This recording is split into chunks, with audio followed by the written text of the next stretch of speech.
If you or someone you love self-sabotage your life, limit your success, and feel like you're doing something wrong constantly, this may be the exact episode you need to change your life. The Remarkable People Podcast. Check it out.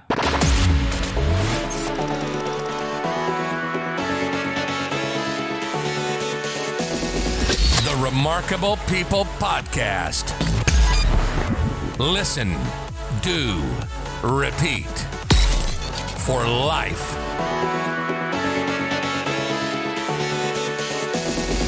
The Remarkable People Podcast. Hello, friends. Welcome to this week's episode of the Remarkable People Podcast, the Dr. Philip Agrios story. This week, you're going to hear all about how to not only identify what self-sabotage is, but what protection mode is and how to flip the narrative and stop burying yourself and limiting your success, and how to fulfill the dream, the desire that you have, but more importantly, the destiny that God has for you. So Dr. Phil is a chiropractor. He's an author. He's a coach. He's a consultant. And you're going to see he has a heart for people. There's so much to cover that one episode will not handle it. So what we did is we put the episode together. He shared a promo code special with us, so you can check out the show notes, whether you're on Apple, Spotify, Rumble, YouTube, our website, whatever podcast player you're listening to in the world. There's a link in the show notes with a special promo code.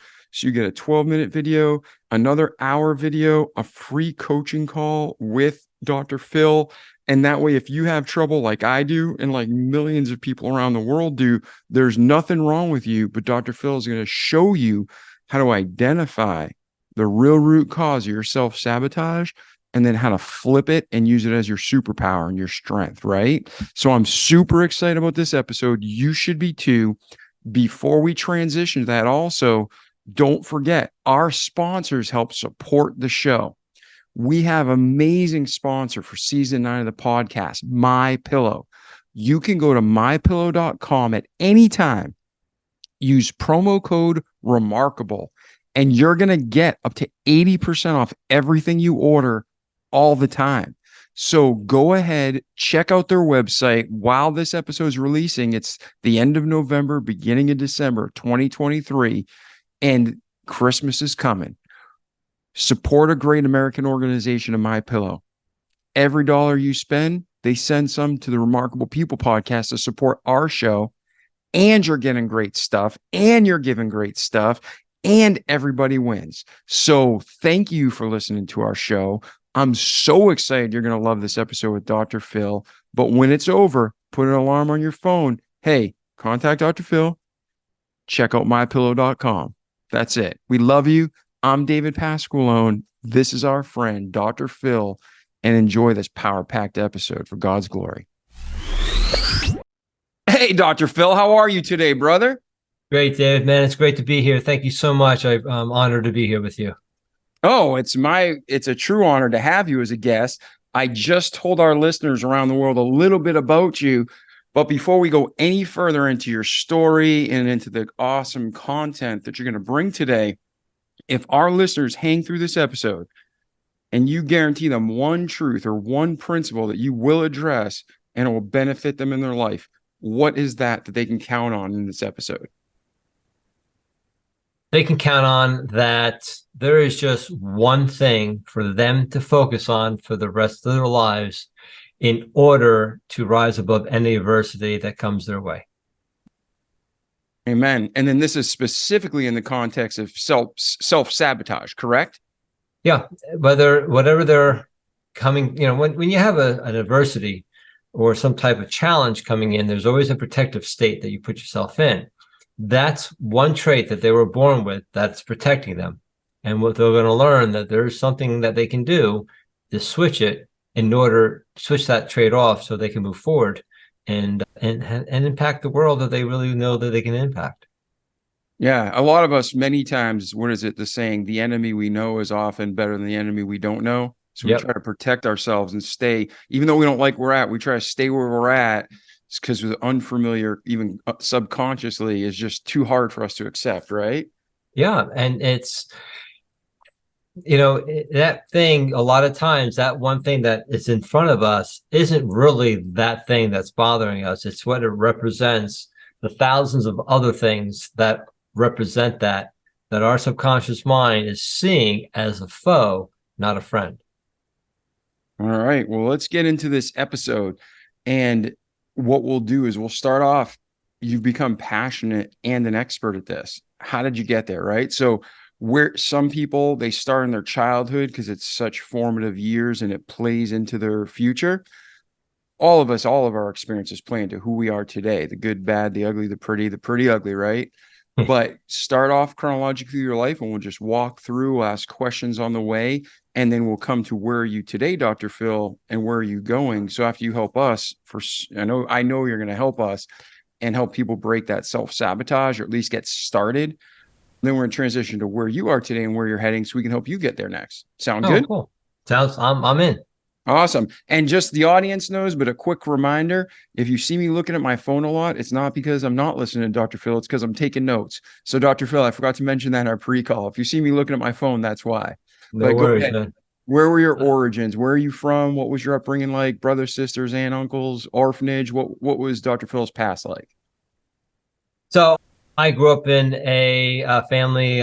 My mom was Italian, my father was Greek, and I have one brother who is about 6 years older than I. Lived on the shore in New Jersey, grew up there, and it was a typical European, growing up where, you got in trouble, you got your butt kicked, right?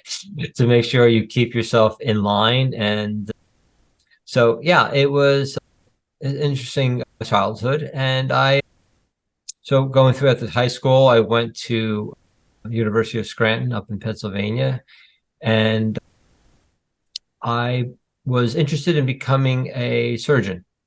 And I realized that during one of our labs, you had to, dissect a shark, and I was gluing the cranial nerves back on the shark because the shark's all cartilage, and he had to have a lot of patience. I realized, don't think this is really what I should be doing. And so I was kind of confused. And then I know in the past, my own family, my grandmother had cancer and she was cured through nutrition. And I went to a chiropractor when I was injured. And so we were understood more about a holistic approach. So I thought about maybe being a chiropractor. And during the process, people go, oh, you're going to become a backcracker. And I used to get on the defensive and I had no idea why. And so I looked into it and I realized that, a friend of mine, his father was a chiropractor, and we happened to go up to his house up in the Poconos in Pennsylvania.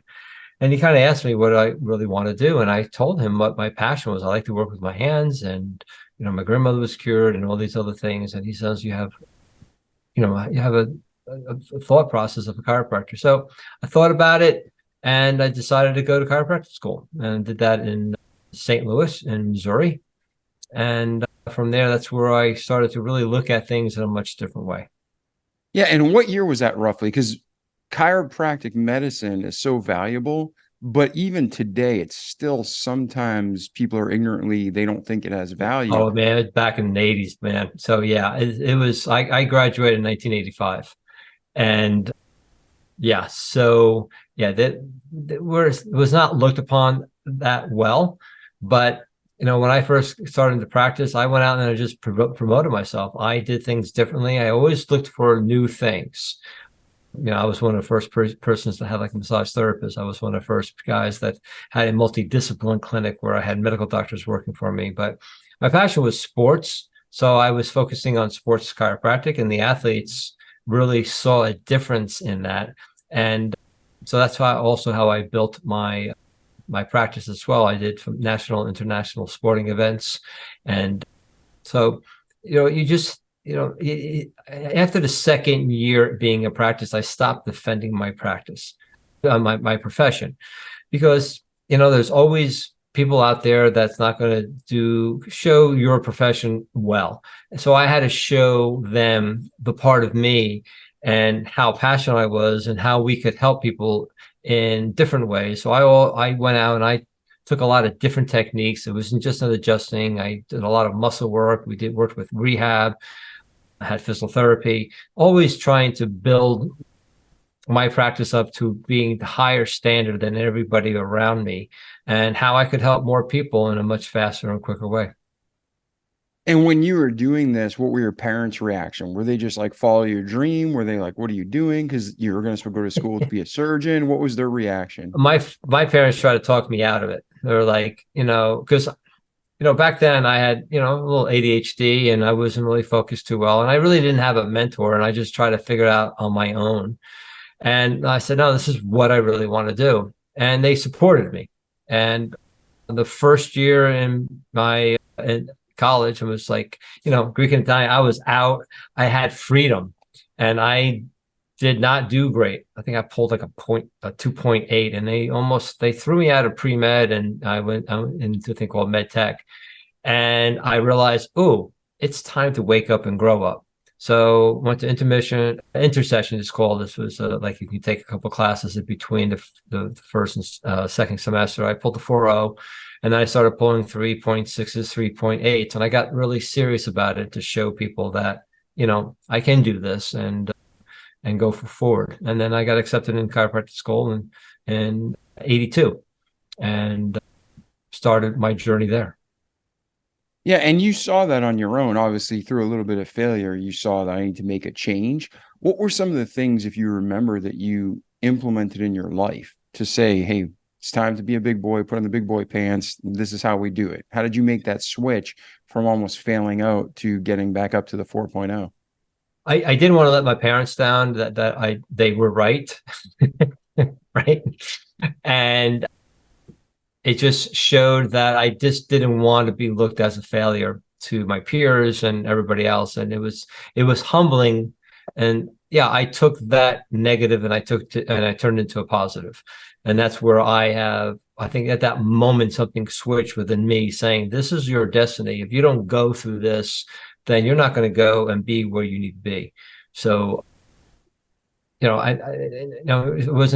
wasn't good to have a roommate in the beginning who smoked pot and stuff like that, and which I never did. But it was too lax. I didn't have the discipline, people around me that discipline. So I found people that had the discipline, started studying with them that way, and it helped me because I knew I worked better in a surroundings than studying on my own. Got you. So now you're in college, you're studying, you make that shift, and you're like, this is serious, man. I gotta do this. We're spending money and time. Let's do this right. Where does your life go from there, Dr. Phil? So from there, I went into chiropractic school called Logan College of Chiropractic. Now it's called Logan University, and even more freedom. I was 1,000 miles away from home. It was great. I could be who I wanted to be. And I had some good friends that they wanted to be successful as well.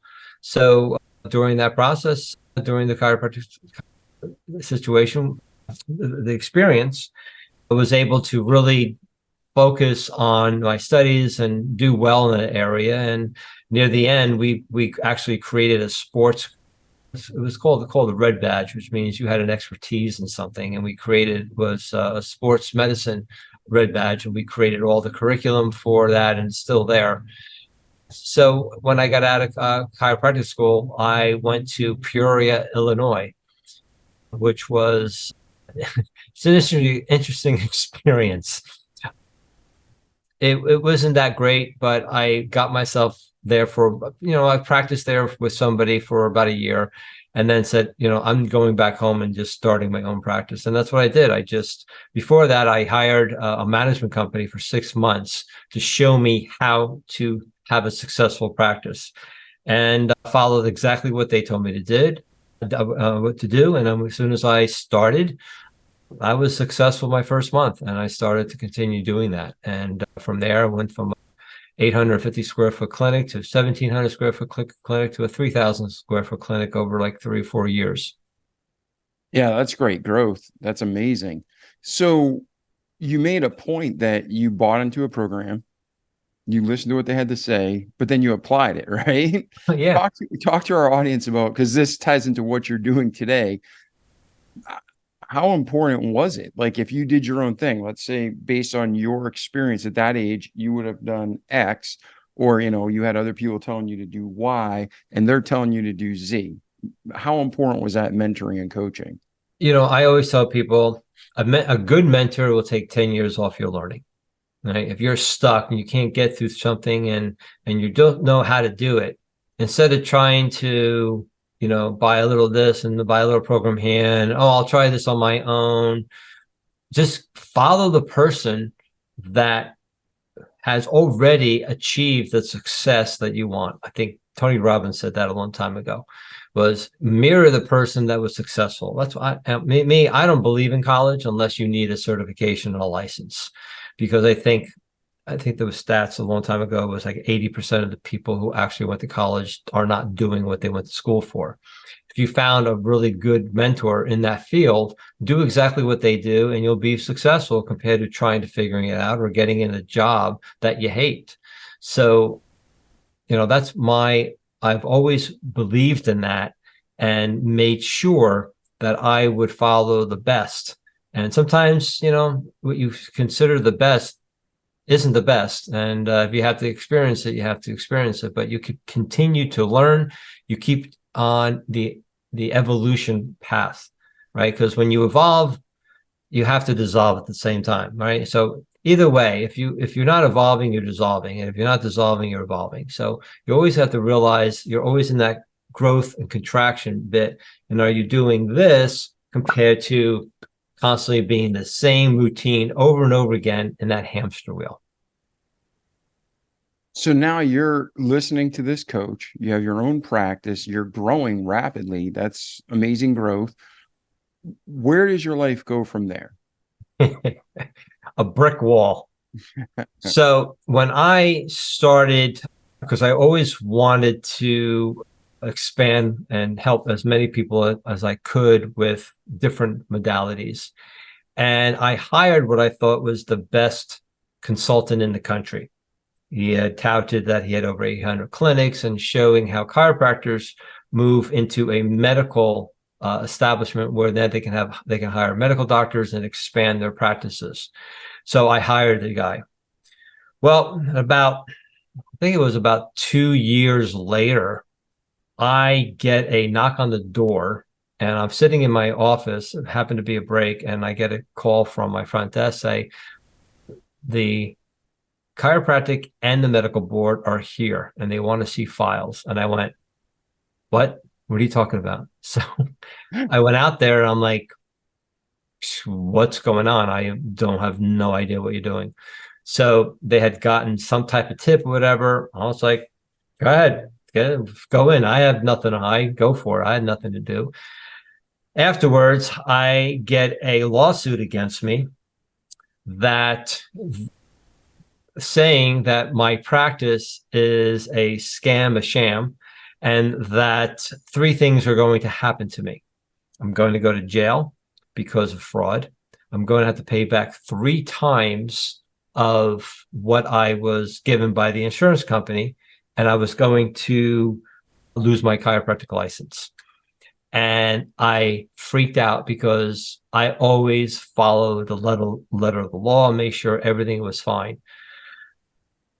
So during that whole process, the stress was immense, and getting a lawyer and fighting them. And then, later on finding out that the mayor of the town over from me was the lawyer for Allstate and wanted to go after me because that would be another great thing, nail the chiropractor who was dirty, right? Mm-hmm. So during that process, my father was diagnosed with brain cancer. So he was a healthy 71-year-old, walked all the time, and all of a sudden he's got brain cancer. So during that whole process and stress, I then became disabled. I couldn't practice anymore. The stress, and what happened was I had developed a thing called thoracic outlet syndrome, which caused weakness and numbness down both my hands. I had carpal tunnel in both hands. as well as I used to get out of bed feeling like I was walking on glass. And I was in my late 30s. And during that whole process, I had to go on disability because I couldn't adjust anymore. It was too painful. And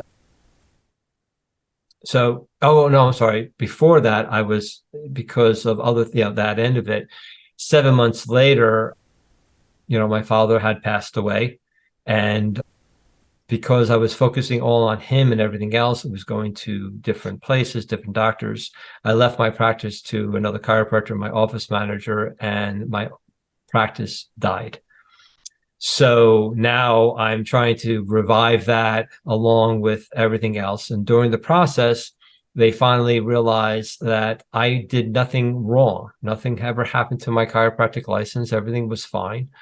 Then I tried to, during that process, grow and shift into another medical practice, get another medical doctor. And they actually went to the guy's house and was trying to get him to tell him all these bad things was happening. And I'm like, and he was like, what's going on? I said, this is what's happening. He didn't believe them. But one of the orthopedics that I had left. He just got up and left because I don't need this. And he walked out.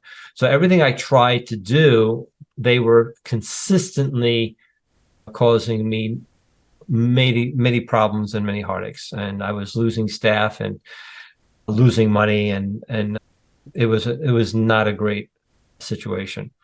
And they being this politician just trying to get notoriety and fame. There was no personal vendetta.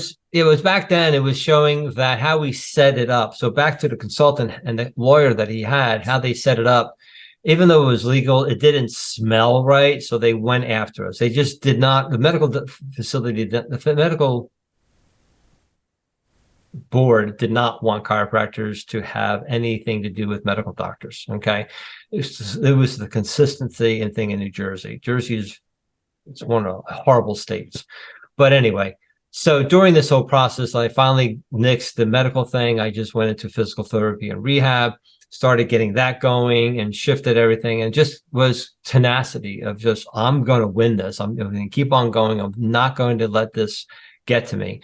And they finally realized there was nothing they could go after. Everything I did was to the book. So I didn't have to, we had to make a deal and everything else after paying lawyer fees and things and everything else. It finally was over. But during that process, it laid me to a point of, I just couldn't go on.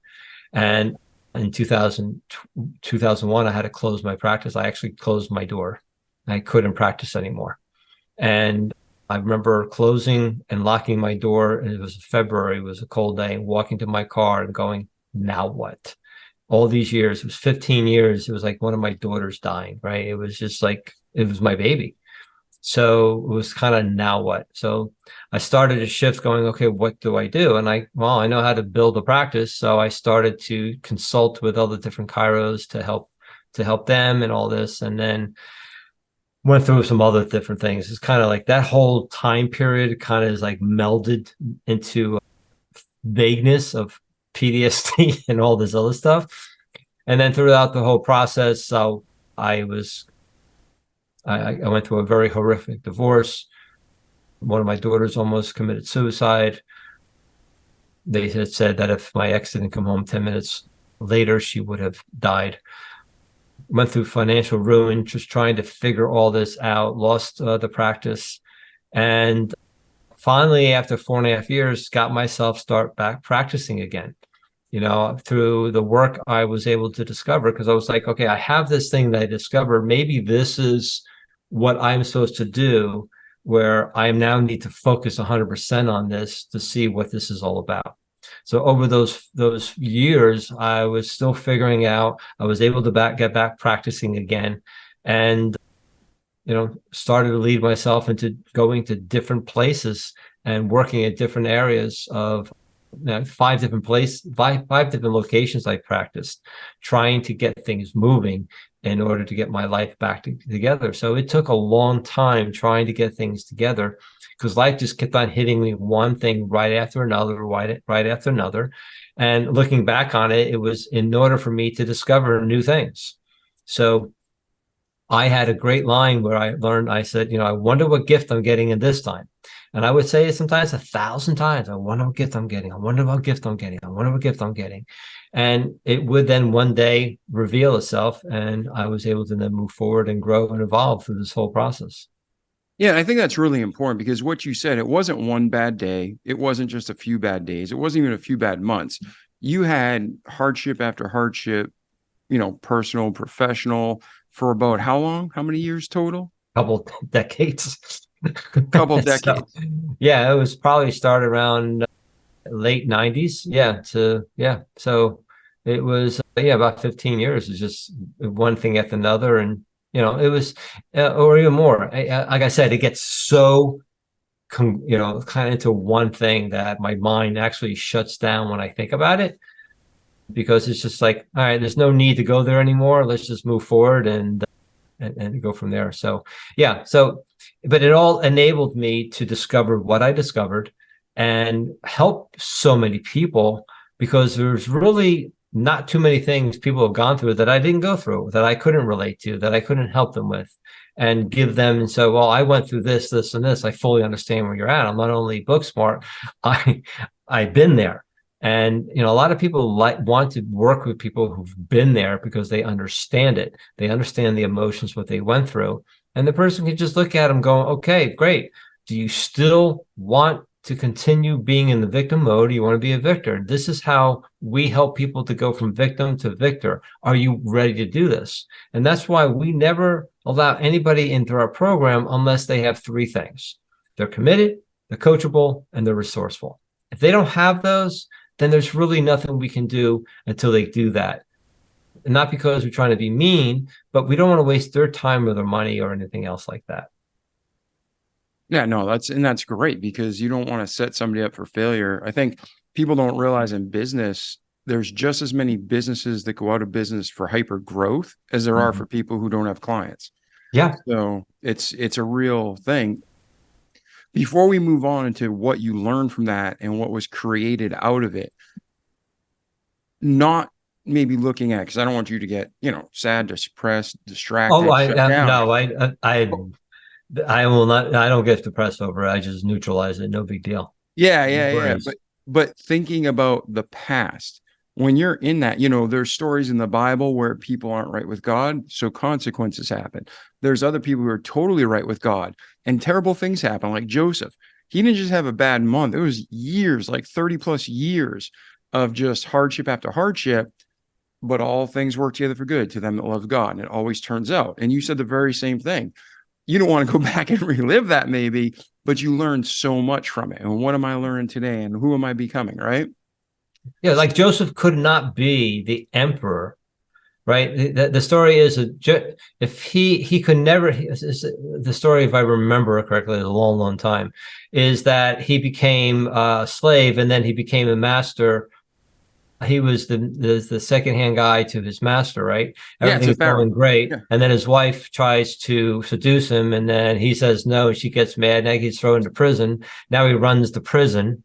And then afterwards, so how could you run Egypt if you didn't know how to run a household or a major prison or a business? So that when I heard that story years ago, I was like, this is just what happened to me. It was step by step by step. Especially when you discover something no one else discovers, you have to go through a lot of stuff. I was just talking to somebody last week, and I said, the people, in my opinion, you have go through the most pain has the most offer to the world. That's just my opinion. All right, I think that's well supported with reality, fact, the Bible. I mean, you can't beat experience. When you have someone who's got 18 PhDs, but they've never worked a real day in their life, and you have somebody else who's been working the same machine at Ford or, a car dealership or a car manufacturer, I don't care how many engineering degrees you have, you're not going to beat that guy who runs that machine, right? Exactly. It's not going to happen. Mm-hmm. So, all right. So now talking to the people, though, we have people all over the world, different cultures, different paradigms. But for the people who have been like, Dr. Phil, I hear you, man. I haven't done, not that I'm perfect, but I haven't done anything. And I've just had crap situation after terrible tragedy. What do I do? What advice do you have for them right now where they're at? They have to realize that life isn't happening to them. It happens from them, through them, and for them. In other words, everything outside of you is you. The person you can't stand that's in your life is a part of you can't stand. They're just showing up to show the part of you that you need to deal with. So all I tell people is this: everything that happens to you is just an experience. It's not good. It's not bad. It just is. If you can get to the point of going, okay, whether or not you believe in God or the universe or your higher consciousness, going, okay, this has been brought to me. This has been co-created by me and the universe in order for it to benefit me, to be a detriment to me, or it just is. If you can look at everything that ever has happened to you as a benefit, there's nothing to be upset about. Okay. So obviously, if it's in your life, you can handle it. You may not think so, but you have the tools within you to handle it because at that moment, it's with you. For instance, I remember a long time ago when I first really started doing this, I had a woman who was losing weight. When I was a functional medicine practitioner and a chiropractor, and I was helping people with autoimmune disease and thyroid. And so during that process, she was doing really well. She was losing weight. She was feeling much better. But she said to me, something came up and I've been trying to suppress this for the last couple of months. And I'm like, what's it? What is it? And she said that she had an abortion and she was feeling really bad about it. She was from the Muslim faith and she was in her 20s and all this stuff. And she had this little belly that she could not get rid of. It was like really hard for her to get rid of this belly, but this thing was coming up. And during the process, I explained to her that, if it happened today, would you do that? And she said, no. I said, well, you did the best that you can at the moment you can. You didn't know too much. So we got to the point where she was able to let that go. Within about a month, her belly started to go flat because that's where, of course, the wound is. And I was blown away when that happened. And so was she, to realize that's where a lot of her energy and stuff was because of the guilt. But when she realized what she could do to benefit from that, to help other people, I can't remember how she was doing it, but I think she was using it to help other women as well. I can't remember. But as she was using that as a benefit, not only for herself, but for others, her body shifted. So I always tell people, when things happen, you can handle it, even though you don't think you can, but you can. Look around the people around you. Obviously, there are people and things around you that will help you through that if you ask for help. And if you don't look at yourself as a victim, but how can I grow from this? So that would be my thought process for everybody. This is happening to me. And a lot of times people go, like, why me? And I go, why not you? You're not here. See, that's the other thing. I'm kind of tangent here. If people think that they're here for things to go right for them, and I'm like, you're not here for that. You're here for the adversity. You're here for the challenges. That's how you evolve. Without any adversity, there's no need for you to be here. And when you can realize that this opportunity that you have called a problem, a challenge, an adversity is an opportunity for you to evolve. When you start looking at that and you start focusing on that, I wonder what gift I'm getting, then you shift your energy into the solution and get away from it being a problem. Yeah. And I think one of the things I want to discuss with you and our listeners is suicide. Like you mentioned, one of your daughters, we don't need to go into the details, but some people, they're asking themselves your question, what can I learn from this, right? How can I grow from this? And they're such in a dark or bad place. They don't see any hope. They don't see a solution. And people get tricked by saying to make a long-term decision and commit suicide for a short-term problem. I just like 2 days ago met a guy. We're playing cards, having a great time. And we walked out, continued the conversation. And he was telling me how just a year ago, he was about to commit suicide. He came down to Pensacola to end his life. And then just circumstance after circumstance, person after person, God put in his life. And now he has a great life and he's thriving in every area. And we're sitting there laughing together for an hour, right? Mm-hmm. So for the people who look at like, I don't see why this is happening. I can't imagine any good coming from this. What advice, because there's somebody right now listening, I know somewhere in the world. What advice do you have to that specific person to stop that bad path and to turn to hope? A lot of times too, there's two things that's happening to the person. Number one, behavioral and chemical. People don't realize the chemical end of it. The person might have a deficiency in dopamine or serotonin, so they can't. It's like they can't get out of it because it's like, you ever try to read about. I don't know if you have the problem because you're pretty much structured and everything else, but there are the people where I may go, "Hey, look, I want you to read this chapter," and they're like, "I don't want to read this chapter. That's behavioral." But there are some people that are like, "I try to read this. It just wasn't, I couldn't get it. I just couldn't focus." At that moment, that's chemical. I don't care what technique you're giving, it's chemical. You just can't absorb it. So a lot of times people have some type of nutrient deficiency where they can go into a depressed state. It's what they're eating, what they're drinking, causing an inflammatory reaction at that moment.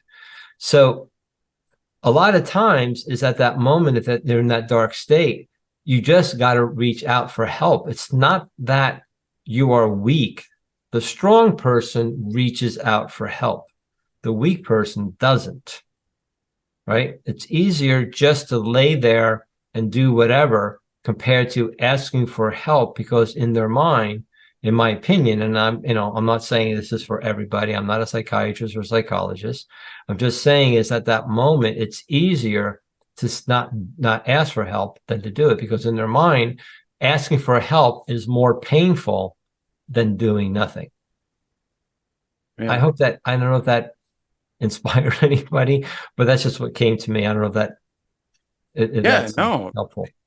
That makes total sense to someone who's been there. And then if you're listening and you're like, I've gone for help and I've tried, and doctors are telling me nothing's wrong, or counselors are telling me, just take drugs. What Dr. Phil's saying is, if you get advice from someone qualified and godly, that's the ticket, right? But there's a lot of bad doctors out there, and there's a lot of bad counselors. Yeah, a lot of it's traditional, where they're just this medication. I cannot tell you how many people I've worked with chronic illness, like chronic fatigue and other things, and where the traditional medicine was just like, I don't believe you. All the tests are normal. You're faking it. It's mental. Or basically that, take this medication, compared to going to someone who's functional medicine, who will actually look at you in a functional way, find out what nutrients that you are deficient in that could be causing this. Because at that moment, there's nothing really wrong with you. You're just protecting yourself. Because there's only two things we do. We protect, we grow, we contract, we expand, we give and take. We're vibrational beings. So at that moment, you're just in a contraction. You're protecting yourself. So the question would be, if you want to write this down in your audience, is why am I protecting myself? That's all you're doing. When you're in that situation, you want to protect yourself. And at that moment, suicide is a protection. It gets you out. Or taking a drug, or smoking crack again, or eating your favorite foods even though you're going to be in pain, or other things. Or if I go to a functional medicine doctor, my family think I'm nuts, or whatever the case may be. Those people. But you have to really start going in with yourself and finding out, at this moment, what do I need, and what do you need? Not focusing on everybody else's needs. Yeah. And if you have a PhD in your body that no doctor or, any practitioner of any sort has. So if you're going to the doctor, just because they can't find it doesn't mean there's nothing wrong. I mean, I can't tell you, I had a tumor in my head that they said for over 8 years, nothing was wrong. I was a hypochondriac. Mm-hmm. And then I had an infection when in my 30s. It was killing me. They told me to make out my will and get my affairs in order. It was poisoning my whole body. And I knew it started with a dentist. Took 4 years to figure that one out. And then I just found out 2 years ago that I have a genetic thing where I have something with my blood-brain barrier. You probably know exactly what it is, Dr. Phil. But basically, I've always had low-level depression my whole life. But that was the cause. And that's why, like, pain meds and drugs and even alcohol, never got drunk in my life. Doesn't ever affect me. I could drink 10 shots in a row in like 10 minutes. Right. you feel a buzz. That's the chemical part that I'm telling you about. Yeah, so that's what I'm saying. Right. So if you're having these issues, talk to Dr. Phil and talk to good practitioners like him. Don't give up on yourself. Don't fall into the lie of suicide. There's real reasons out there. You just kind of got to go and find them. Yeah. And you want to look for docs, whether nutritionists, whatever, that are focusing on functional medicine, and they're out there. You got to look for them. I don't practice anymore. I don't do this anymore. I'm just more of a self-sabotage specialist. I don't practice any longer, but it's focusing on more I mean, we have Google out there. You have all the information that you need. Well, how can I do it? Don't try to be your own doctor, but try to find docs or people in you that are doing natural therapies, that are getting away from just being on drugs and focusing on, instead of maintaining your disease, you need to start helping your body to reverse it. We've reversed many diseases throughout my time. I remember one lady, when fibromyalgia started coming out, I don't know if you remember that. That was, they were like, "Oh, that's in your head." Yeah, to this day, people say it's in your head, or we don't know what's going on. Take drugs. You just got to learn to live with it. I mean, I don't really know of any doctors in the medical profession doing anything besides ignoring or medicating. That's medical functional. I had very high success rates with fibromyalgia patients, because not only did we help them, because there's an inflammatory reaction going on in the body, and also stress. Stress will cause that inflammation in your body. You need to deal with both at the same time, right? So I remember her saying, "I wish I had cancer, because then I can show my family I'm not faking it." But as we started working with her, she started feeling much better, and she was able to function much more effectively. And I just basically said, don't worry about what they think. Get yourself better, focus on you. Because a lot of times our own family or our loved ones project their fears upon you.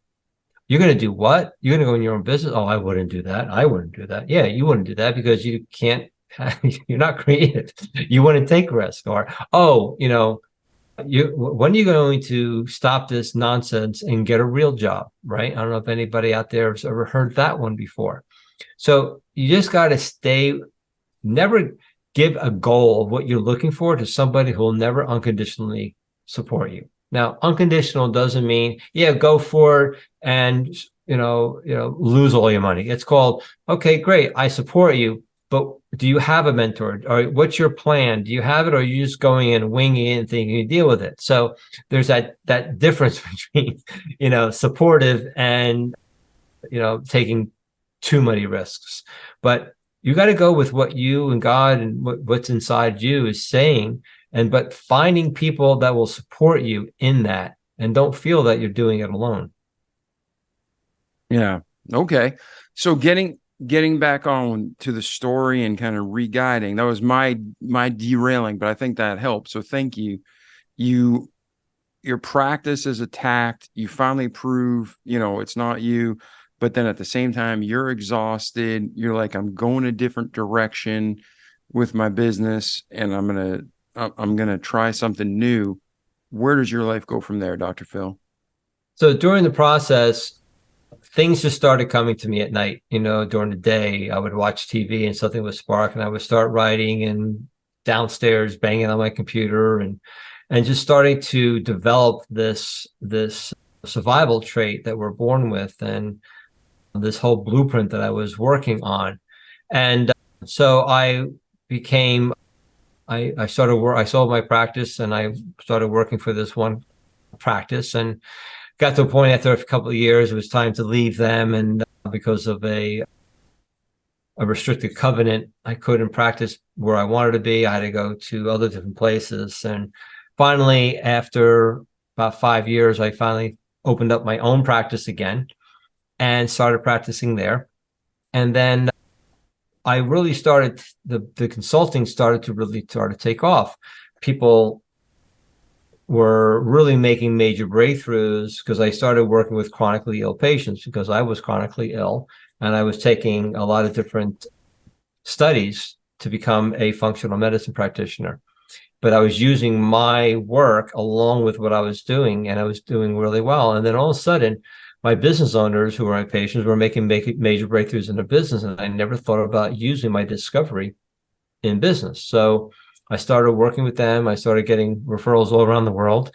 And then I decided to write my book, wrote that, and then things started going. I created an online course, and I started creating one-on-one coaching, and to a point where then I finally, after a while, went, okay, about 2-3 years ago, it's time to close my practice and do this full time.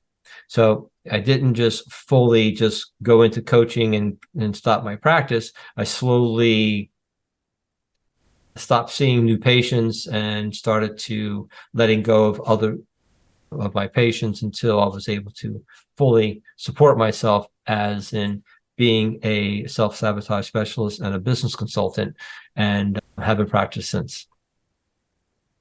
Beautiful. So now that's where you are today. And then we're going to transition to where you headed next at the end of the episode. Mm-hmm. But talking about what you do, there's such a, I mean, I don't have true numbers or statistics. You might, but there's such a high percentage of even achieving individuals in the world, high achievers, that self-sabotage or limit their success. You know, somebody might be perceived as having great success and they're limiting what they could have.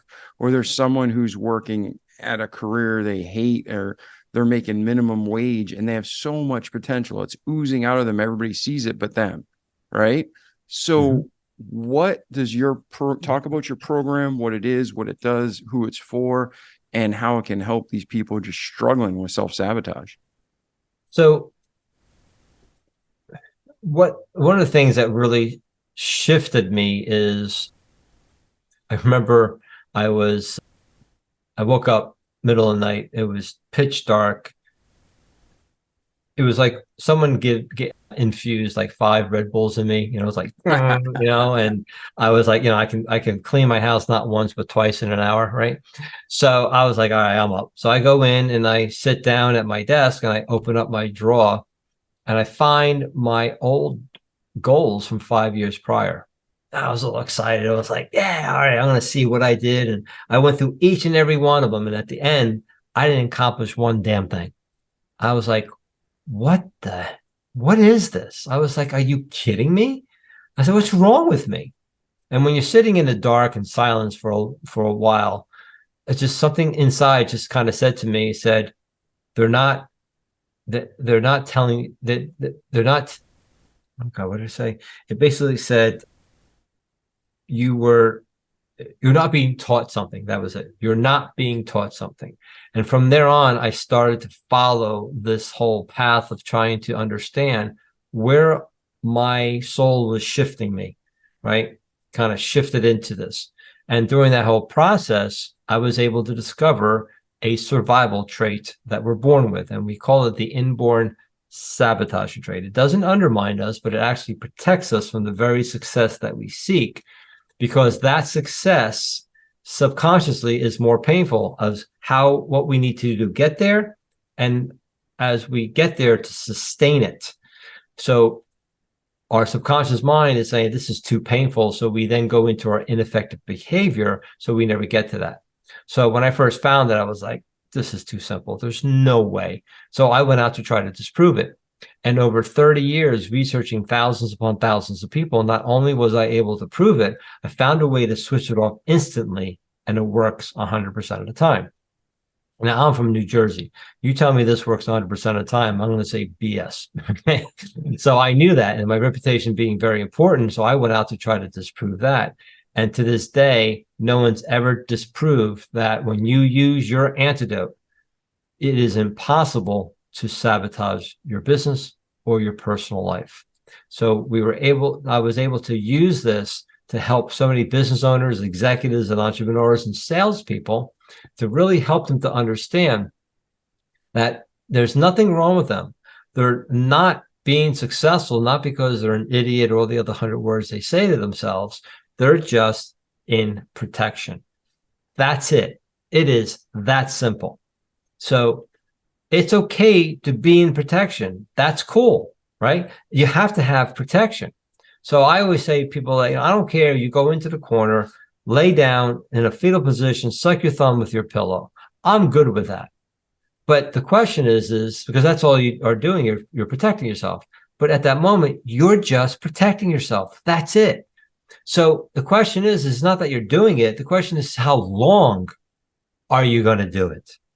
Right? So if you're there for an hour or so, get up and you start and continue, fine. But if you're there for a week, 2 weeks, you got a problem. So in the moment is when you're using your saboteur, when you're in protection, how long are you there for? Are you not getting things done? Are you scattered all over the place and you just can't focus and you do something else? Or are you constantly overly giving to other people and you're being taken advantage of because you have a hard time saying no? Or you can't express your brilliance because you don't want to feel stupid or embarrassed, so you keep it to yourself, and so many other things. At that moment, you're just protecting yourself. But as soon as you understand that one trait, so when you start to release your personal professional power and you hit that wall, and then all of a sudden your saboteur will kick in to protect you. So imagine hitting that wall. And as you start to slowly contract, knowing the one trait that is doing that, and then using the antidote, the exact opposite, immediately you now go into growth like this compared to the hamster wheel over and over again. So we have group coaching courses that help those people to help them to understand where they're going and how to move past that. We guarantee our results, and we have 100% money back guarantee on that as well. And what kind of results have you seen over the years? Like how many clients have run through the program? We've had hundreds of people go through the program. We've had startups helping them to understand why they weren't getting past where they're going. Or we've had multimillionaires understand why they couldn't get to the next level. We've had veterans with PTSD understand how to use their antidote to decrease their episode of any outrage. We actually have a client right now in our program that within the first week, he had 2 opportunities to just go ballistic. And by using just what we were using, he was able to neutralize them pretty quickly. And he's been in about a month and he's seen tremendous changes of how he's working better relations with his wife, his child, and even in his business. We've helped save marriages with this because what happens is when the people are at each other, they're not hating each other, just protecting themselves from each other. Imagine knowing the sequence of your child. If you have 3 children, imagine, because a lot of times you have 3 children or 2 children, you're treating them as the same. But imagine knowing their sequence and know exactly how to help them on a subconscious level by using their words, and we see shifts. If you're a manager and you're trying to help get low performing employees to higher performers, imagine knowing exactly what they need, and we've seen shifts on that. We've had businesses imploding and then business partners understanding how they were self-sabotaging themselves in the business and then shifting and neutralizing conflict within them so they can now stop that implosion and start the expansion and going into a success again. So it handles every aspect of anybody's personal or professional power, because your personal and your professional power are one. So when you use your saboteur, both are affected. But when you use your antidote, both are affected at the exact same time. And from what I understand, this is far different than just a personality test.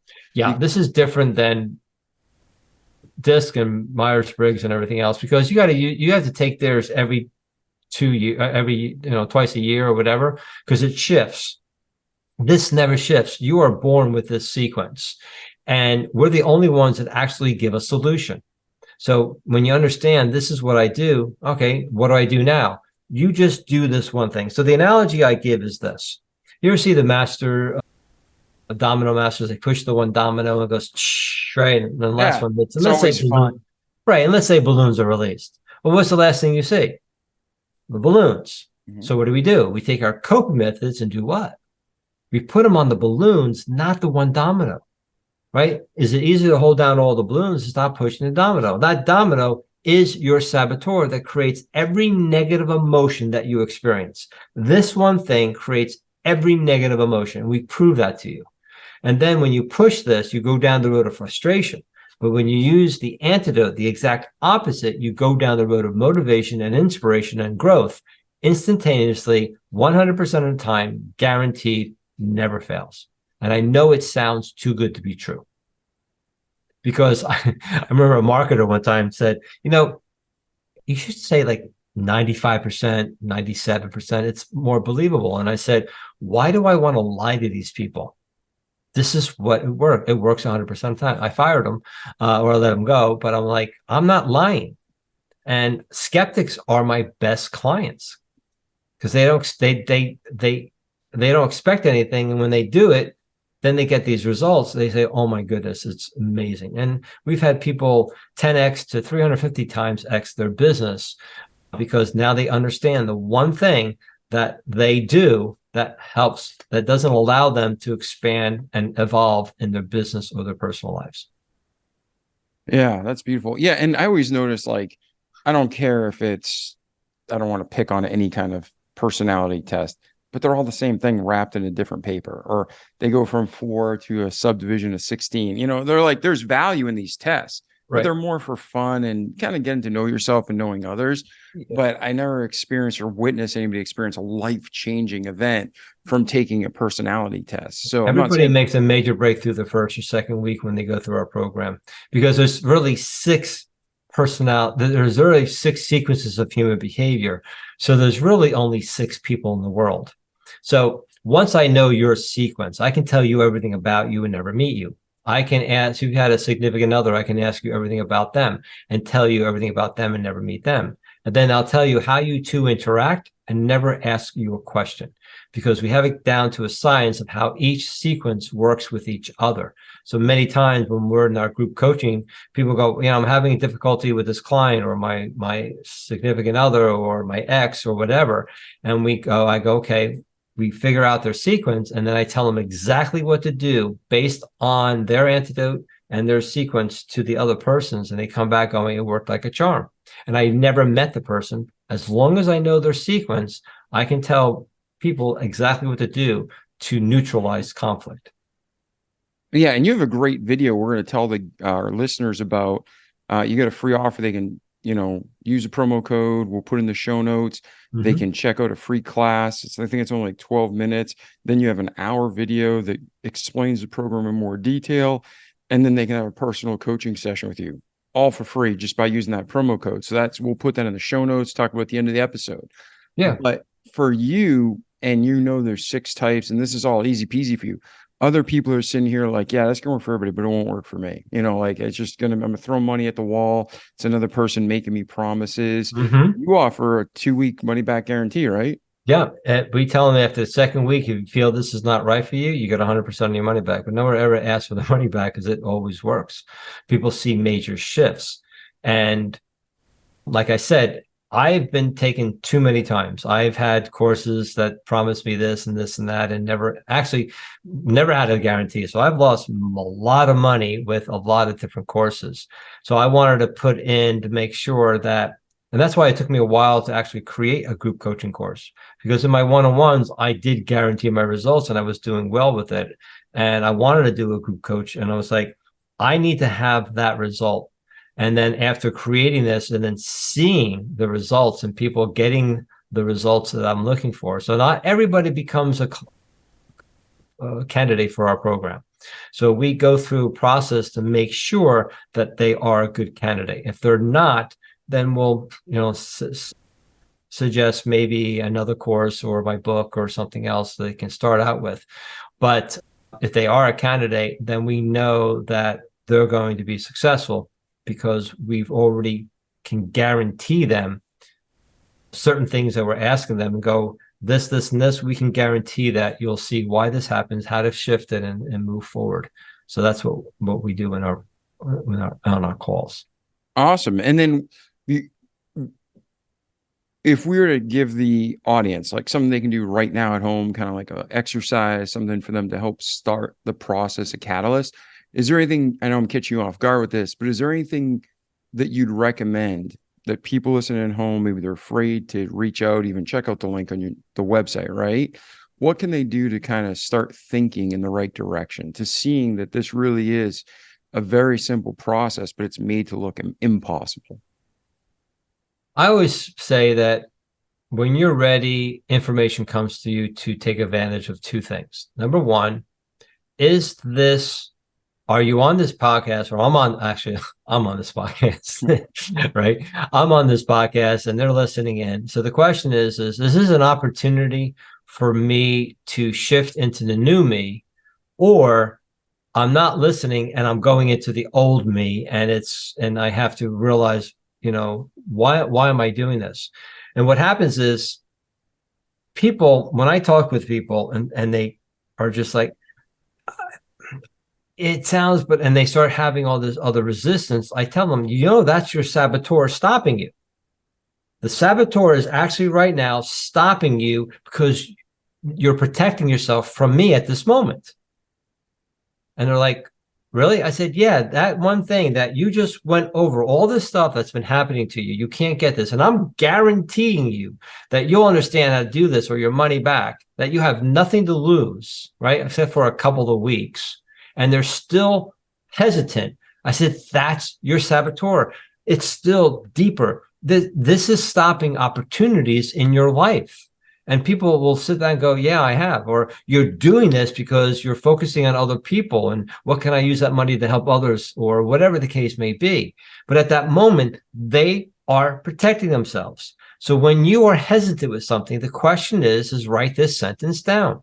Why am I protecting myself? Well, this guy sounds like the other guy that I took, and they took all my money. So the question is okay, I sound like the person, am I that person?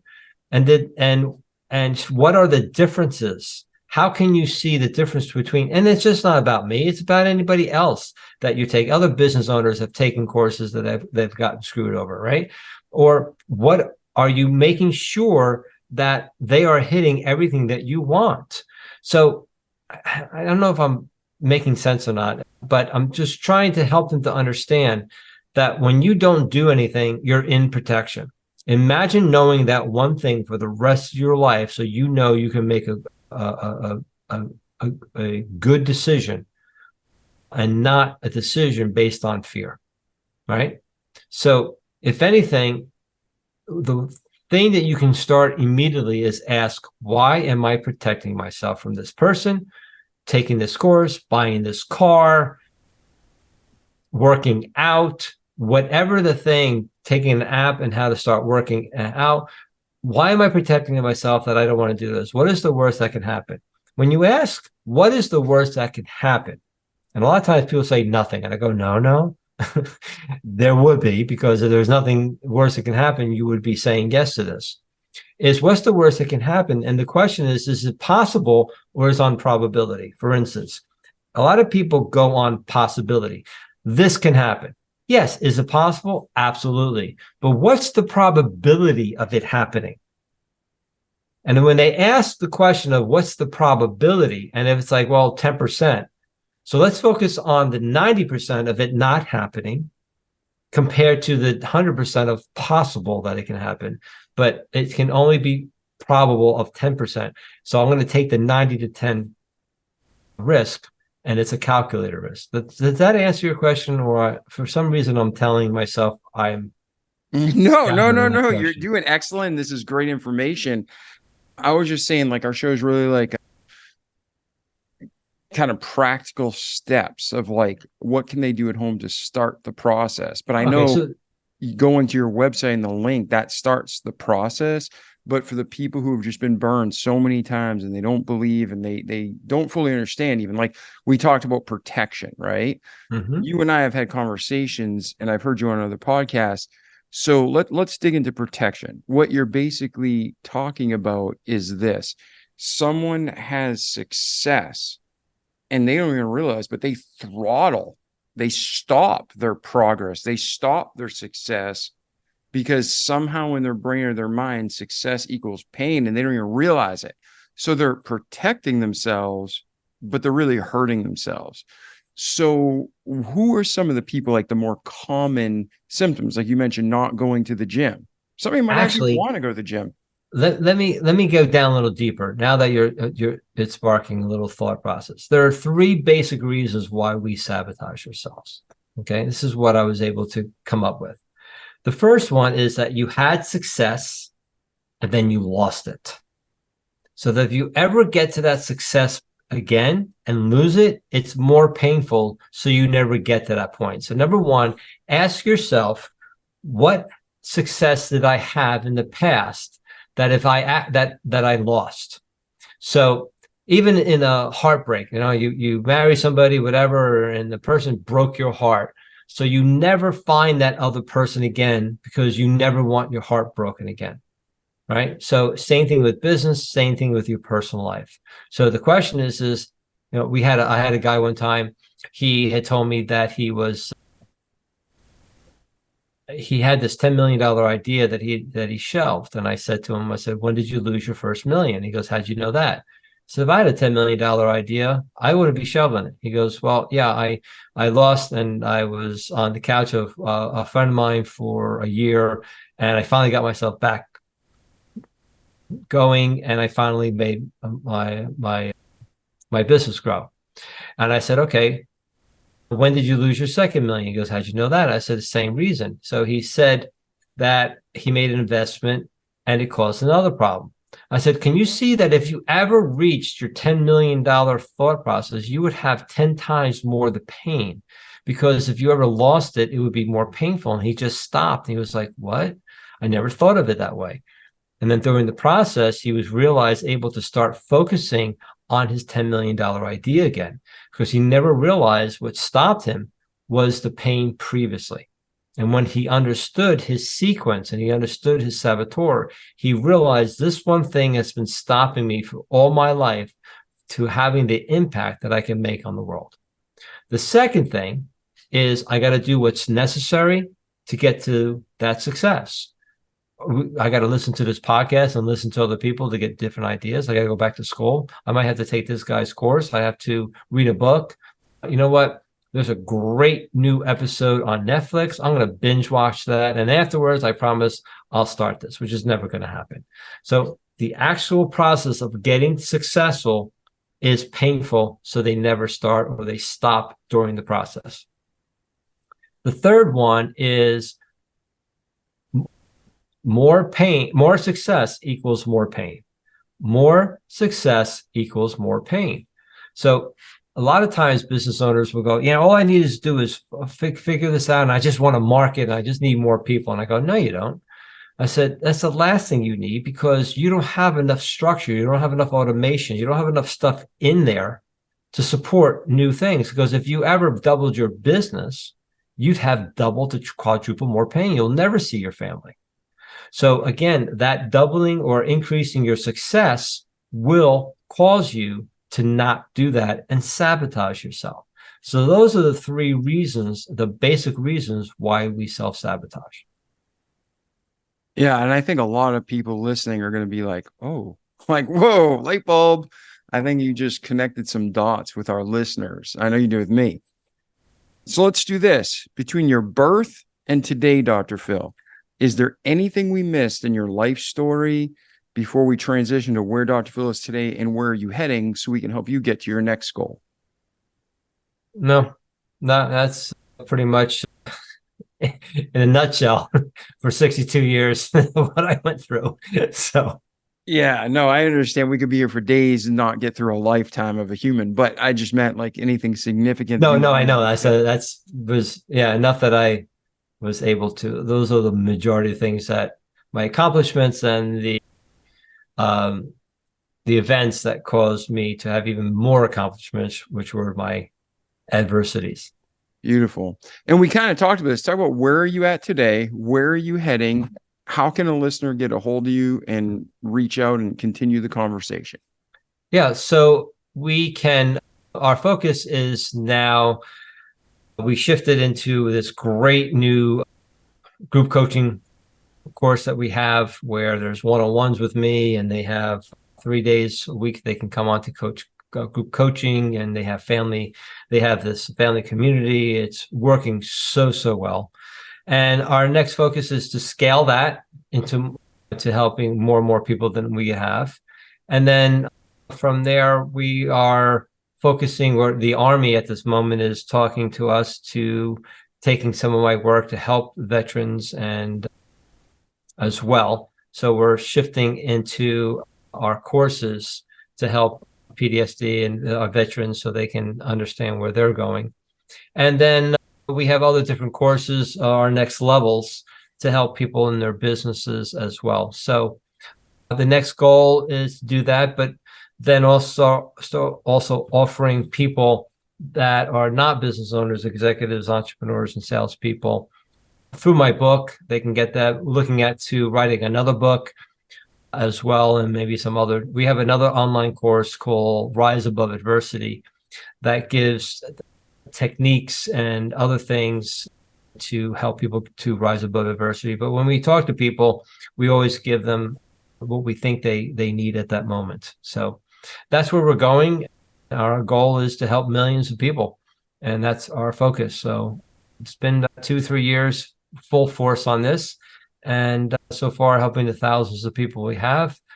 I feel really good about it and can't wait to put a few more zeros of helping people.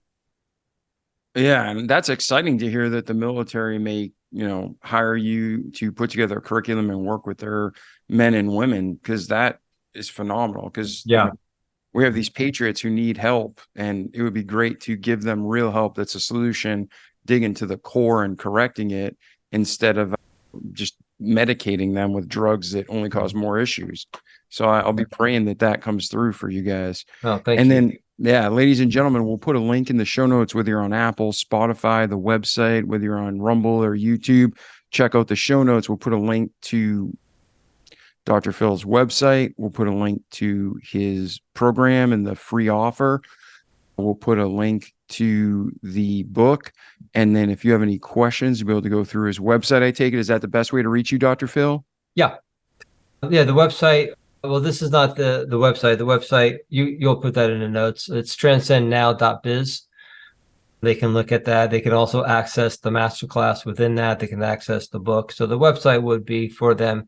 But if they want to go right to the 12-minute video, then the link that you will share with them, that'll go directly to the 12-minute video. Beautiful. Now, before we go, is there anything else you want to cover, or a final closing thought you want to leave with our audience? If you're in a really a bind, or you're really feeling down, 2 words that I tell people to do 3 times in a row, it's say, it's okay. It's okay. It's okay. If you can say it's okay, that at this moment that I have an opportunity to move past this, to take this as so many people have. That's why I love watching real movies, real events, because you can see where people have gotten to at a low point and they were able to shift. It's inspiring. So I would start watching inspirational real live events, or like movies and all, or getting on to podcasts like this one and other things, and YouTube, to listen to other people to inspire you every day, to start focusing your thoughts and your feelings into hoping that this is possible, because I have full control over me. No one else has. And if you've given control over anybody else, it's time to take it back and feel confident and secure that you have everything within you, right? Everything's in you. There is no such thing as lack. If you have lack of money right now, it is just vibrating. It's just reinforcing your vibration. You need to, as you start shifting, it's going to take time to grow. If you have a plant and it has like a tree and it has buds, would you chop it down? No. You would wait until the apples are formed. Even though you're starving, you wouldn't chop that tree down. There are things in your life that have buds that are in spring. It just hasn't come to fruition yet. And sometimes you got to make sure, am I giving enough water? Am I fertilizing enough? Am I waiting until there's a good enough sun, until it finally is time for it to be creative fruition? Sometimes you're so close to success that you may just give up, but don't. Just keep on falling. Don't let anybody get you off your path, because that's what you need to do. And you are where you are because that's where you need to be to get the benefit out of that experience so that you can move forward to not only help yourself, but others. Excellent. Thank you. Ladies and gentlemen, this is our friend, Dr. Phil Agrios. And Dr. Phil, thank you for being on the podcast today. We truly appreciate you being here. I appreciate this, and I hope this was valuable for you and your audience. Absolutely. And ladies and gentlemen, you know our slogan. If you haven't listened to the podcast before, and this is your first time, it's exactly what Dr. Phil's been talking about. Listen to great content like this. Do it. Repeat what you need to each day so you can have a great life in this world and, most importantly, eternity to come. So I'm David Pasqualone. This was our remarkable friend, Dr. Phil. Dr. Phil, thank you again. Thank you. I appreciate you. Oh, appreciate you too. And ladies and gentlemen, reach out to Dr. Phil. Check out his free promotional offer on the link that's in the show notes. Check out his website. If you have any questions, let him know. Share this with your friends and family, because there's a lot of us who struggle with self-sabotage. And let's hear the stories. Write us. Talk to Dr. Phil. Show us how this show helped change your life for the better and help other people change too. So we love you. We'll see you in the next episode. Ciao. The Remarkable People Podcast. Check it out.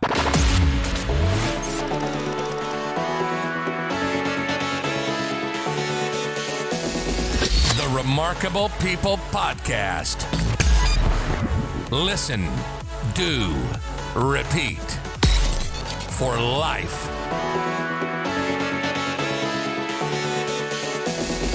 The Remarkable People Podcast.